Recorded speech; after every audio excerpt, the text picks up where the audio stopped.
Peti dan maratonskih pogajanj v Bruslju so voditelji članic Evropske unije končno prišli do dogovora glede svežnja za obnovo Evrope po pandemiji koronavirusa.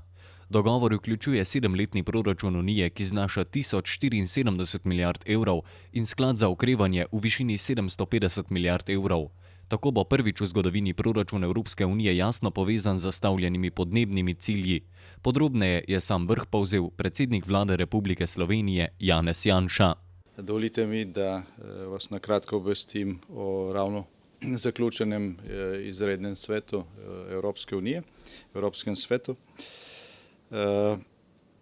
To so bila moja tretja pogajanja oziroma tretji dogovori o Evropskem 7-letnem proračunu, tokrat smo imeli zraven še inštrument za okrevanje.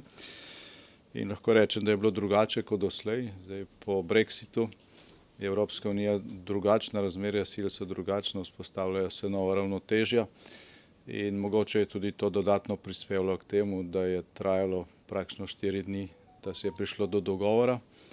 Lahko pa rečem, da je moj prvi vtis, da to ni nujno nekaj slabega, da zdaj Evropska unija bolj deluje tako, kot je zastavljena v Lizbonski pogodbi in da je znotraj tega mogoče več manevrskega prostora tudi za manjše države. Zdaj, kar se tiče same vsebine, Slovenija pozdravlja ta dogovor tako o večletnem finančnem okviru, kot tudi o instrumentu za okrevanje. Gre za v bistvu neko velik dosežek. Človek je v teh mesecih po izbruhu pandemije včasih že malo obupal nad Evropsko unijo in smo vsi veseli, da so zdaj prišli tudi svetli trenutki. Ta dogovor je zagotovo eden od teh svetlih trenutkov. Prvič zaradi tega, ker je dejansko skupni obseg sredstev za okrevanje in za razvoj v prihodnjih letih, še posebej v prvih 3 letih, zdaj zadosten.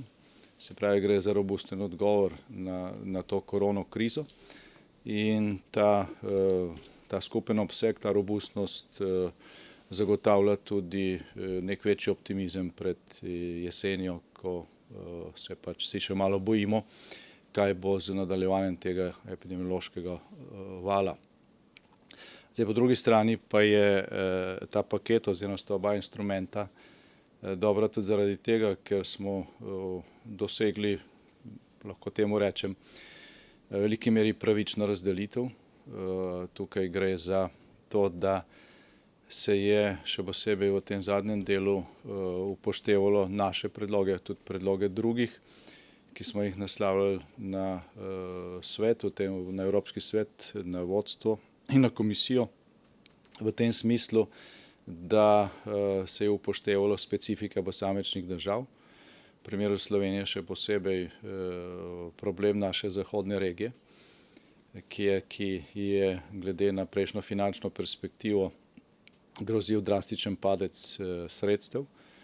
Zdaj, tukaj moram reči, da smo uspeli z našim maksimalnim predlogom pri zagotovitvi teh dodatnih prehodnih sredstev in je ta ovojnica dovolj velika, da bo ta prehod gladek.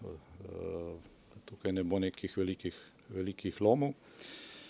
Sicer pa lahko rečem, da je glede na izhodišča, ki smo jih imeli, Slovenija uresničila ključni strateški cilj, se pravi, dosegli smo ambiciozen dogovor, ki je pomemben ne samo z finančnega, ampak tudi z psihološkega vidika.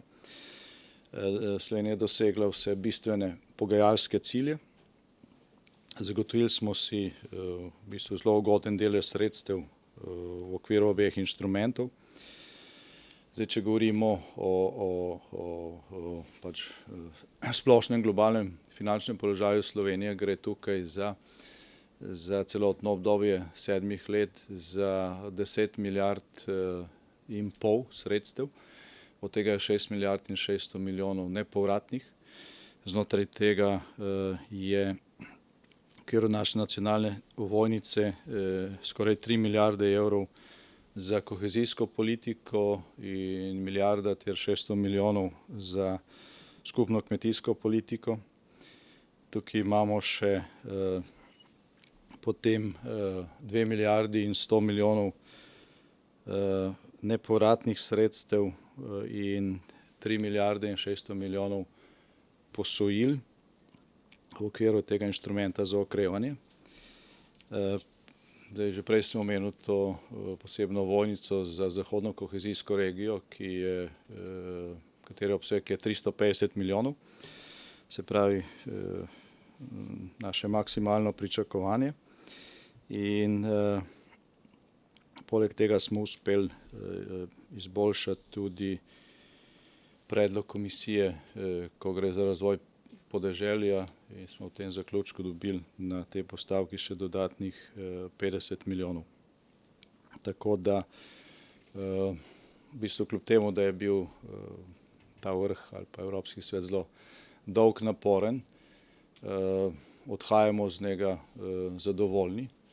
Verjetno je pač glede na položaj, glede na naše statistike, glede na našo relativno razvitost, ta izplen ali pa izkupiček, če primerjam vsa tri dosedanja pogajanja, ko gre za MFF oziroma za večletno finančno perspektivo, najboljši.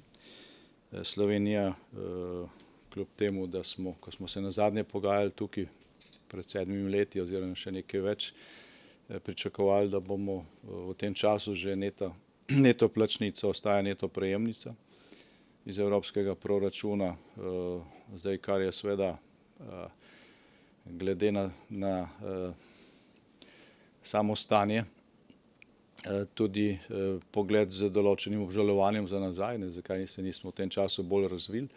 Pogled za trenutne situacije, v katerem smo, je pa pač pozitiven, je to uspeh, ker nam pač omogoča, da bomo ta cilj večje ali pa hitrejše razvitosti, večje razvitosti in hitrejšega razvoja pač dosegli v naslednji 7-letni perspektivi, v veliki meri lahko zdaj tudi z pomočjo finančnih sredstev iz obeh inštrumentov. Naj povem še to, da smo doslej vedno, potem ko smo se uspešno izpogajali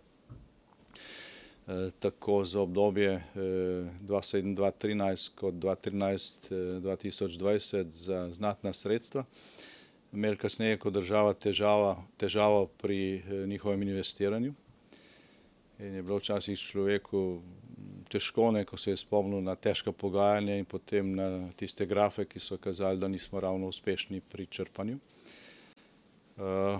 Z tega vidika se zdaj skušamo pripraviti bolje. Vlada bo imela že v sredo delovno sejo na Brdu, kjer se bomo dogovorili, kako zagotoviti dodatne kapacitete za to, da bomo ta sredstva čim bolj produktivno in čim prej sposobni uporabiti, da bomo pripravili ta program, ki ga predvideva tudi sam dokument, ki je bil danes sprejet.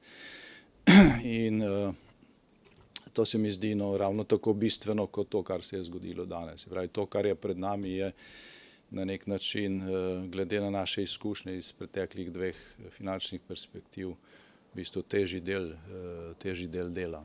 In ker se tega izziva zavedamo, se ga bomo lotili takoj, se pravi v bistvu že jutri.